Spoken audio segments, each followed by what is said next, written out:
How's it going, everybody? I'm Josh, KI6NAZ. You've seen it on my live stream videos, and I've talked about my L&R Mountain Topper 4 band. And I've been meaning to do a video on this where I kind of walk through its features. It's a relatively simple radio. It truly is. It's Morse code only, but I thought it would be fun to give you some airtime examples and some operation examples. And it's going to make the video even better because I got its little brother, the 3-bander. Thanks to Adam K6ARK for pointing me to one of these that was available used. Got it at a good deal. Very excited. And let's take a look at both of them and maybe hear a little bit of a difference and see how they perform on the air.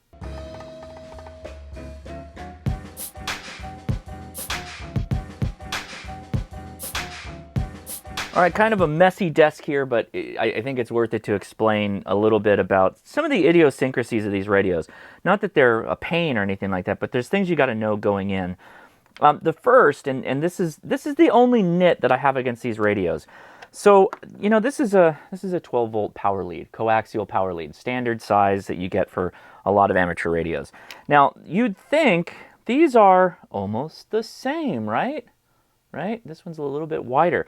I have far more of these in little kits, you know, you solder on leads or ends that are open and you solder on whatever tip you want. It won't work in the 4-band. It's just too wide, and don't even think about trying to get it into the 3-band. That takes a special coaxial cable. But after searching through all my kit supplies, I did find one that does fit, and so that just lives with this radio. Also, the 3-bander came with its own little one, which is like the size of an HT coaxial, like a 2mm jack or something like that, and that goes with that. So basically, these power leads need to live with these radios, and that's just the way they'll roll. A couple of notes on power. So the 4-bander here can take a proper 13.8. So when we say 12 volts power, we're often talking about 13.8 volts. And that's something you'll see on Bio-NO batteries, you know, the ones that you can get at different ham stores or whatnot. So this Bio-NO, this chunky boy, this 9 amp hour, this will run this thing for, you know, like a month. I'm kidding, but this is way overkill. But this is 13.8 volts. This is what this puts out. That's going to work fine in this radio. If you try and cram the 13.8 into this guy, you're going to damage it. So this does truly run on lower power. So I have this 450 milliamp hour. It's a 3S LiPo. This is a proper LiPo battery, so you have to be careful with this one. This is not a LiFePo. This is a LiPo. But they're tiny, they're cheap, available on Amazon. And I also have this 9-volt that is USB-C rechargeable. Yeah, this is kind of cool. This will also run both of these radios. They'll both run on these little power packs, but just keep that in mind if you have like a Bio-NO or want to run with that. Or in my case, my sweet Denko with my Hoshco affiliation with Denko battery that I built with Dennis AD6DM on a live stream. This works, 13.8, works fine with this one. It's a no-go with this one. If I wanted to run this, I'd have to run what's called a buck converter, and it would step down the voltage to run appropriately. So this controls the input, output voltage, and then you can run whatever you want with it, either by stepping it up or stepping it down. As far as keys, the world is your oyster. You know, there's plenty of ones you can use. This little 3D printed job by K6ARK, or this tiny paddle from K6ARA. I'll post links in the description to this kind of stuff. But anyway, the only thing you got to keep in mind is that the keying interface is on the back of the radio as you would operate from. So this is towards me this way. You know, the KX1, KX2, they have a key spot here, which you can then attach a key to it. This one, not so much. And a lot of people will sidecar keys, like off the side here, and then just key off the side, which works fine. There's a couple of radios that will do that with no issue. But let's get this powered on with my stinky LiPo here. So we'll plug our LiPo in, get them going on. All right, there's a couple of POTA spots out there. I'll see if I can tune around a little bit. For the sake of operating, I oftentimes will make videos with these little, you know, AYL speakers. These are fine for doing a video, right? When I'm out in the field, you can hear this. The camera has a mic on it, right? But I highly recommend you put cans on this or put some earbuds on this. Oh, that's a loose screw. So that you can hear as best as possible. And for today's adventure here, we're going to be using this radio adventure gear iambic paddle. This came to me from Germany. I bought this, waited a while to get it. It was actually shipped to the wrong house, but I've got it. It's here. It's with me, and so I'm good to go. It has an attached keying cable, which I'm not a fan of. You can't remove the cable, but you know, whatever. Anyway, let's hook this guy up and see how it runs. Okay, key goes like that. And speaker needs to be on. We are on 20 meters. All switches need to be on the band of operation. So 20's here. If I wanted to go to 30, 40, 80, all of them have to switch in unison together. Oh, there's somebody in there. All the POTA spots are pretty far from me, so all on the East Coast. I think the closest one west is Georgia. It should be noted, there is no signal readout. You don't know how strong this signal is.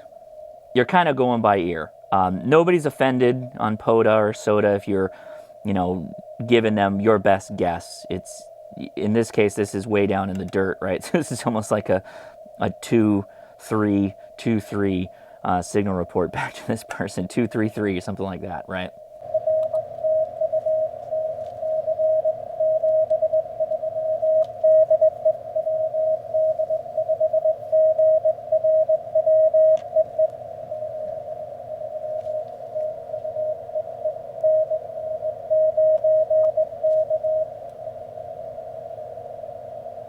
I am cheating a bit because obviously I'm looking at the POTA spots here. So I know this person is in Texas on 20 meters.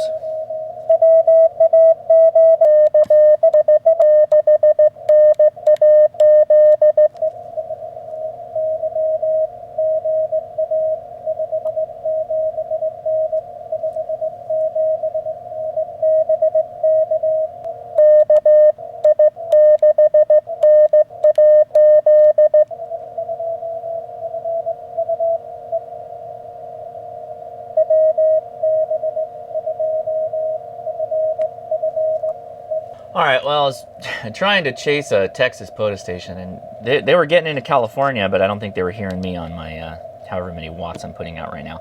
So it's a pretty straightforward unit. The function key brings up the menu, and then you can change your keying speed. I have it on 15. All right, so holding down the function key.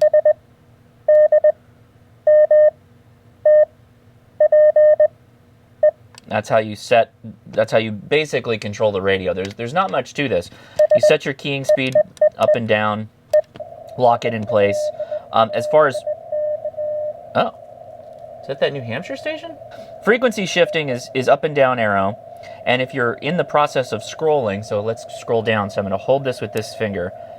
It'll start entering fast scan, but if I want to go faster, I hold the FN button. And then it goes real fast, right? If I want to go back up to 57, there you go, pretty much there. So it's no VFO knob, right? These are just buttons to do this. Also, you can send keyed messages. There's 3 memory slots for different things that you key into the radio, right? And lock in a message. So you could have like CQ POTA, you can have a, thank you, UR599, whatever, and lock them all in that way. And this could be your salutations, 73, blah, blah, blah, dot, dot. So pretty straightforward, very, very simple. Let's swap it over. I want to hear the audio difference between, the little boy here and the 4-bander. Same kind of deal, same interfaces, everything's pretty much the same except the power lead is going to be a little bit different, so I'm going to swap that out. So we're going to disconnect this, obviously get that, take that out of the way. All right, let's get the little boy in here. Get it on the antenna. The layout is a bit different, right? Yeah, speaker is over on this side. So let's slide this guy over. Okay, here's our key connection. And battery. Got my little LiPo here.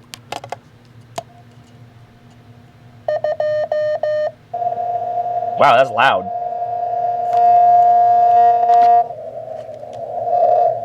I get some interference with my speaker. Ooh, that's loud. This is way louder than the other one. Wow, okay, anyway, let's,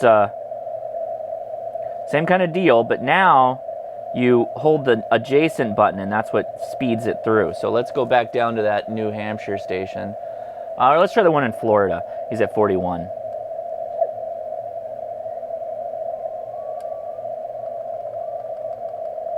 This is, I should bring up that, you know, the gentleman I bought it from also provided this inline volume control. This would be helpful if you had earbuds, simple earbuds. You snap this in line, so coming out of the unit here. That way you can internally lower the volume, because it this is loud. It is actually very loud. So if I want to, I can go in there and bring it down a step. I am using this Radio Adventure Gear key, about the right size for this guy. If you were to, you could mount this on the side like that. There is a screw on the side that it could mount to, but that's not really what this one was designed for. You can see there's two holes here. It's not in the middle. I love this little guy. Look how tiny this is. Something pretty interesting. The 3 peaks, note the 3 bands. If you have a 4-bander, then there's going to be 4 peaks. That's how simple it is. This guy has been running a pile up this whole time, so maybe we'll still try, see if we can get in there.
I screwed up the exchange, but I got a 559. I got a 559, and I gave him a 599. Good enough. I'll take it. Jeez. That was at 1939.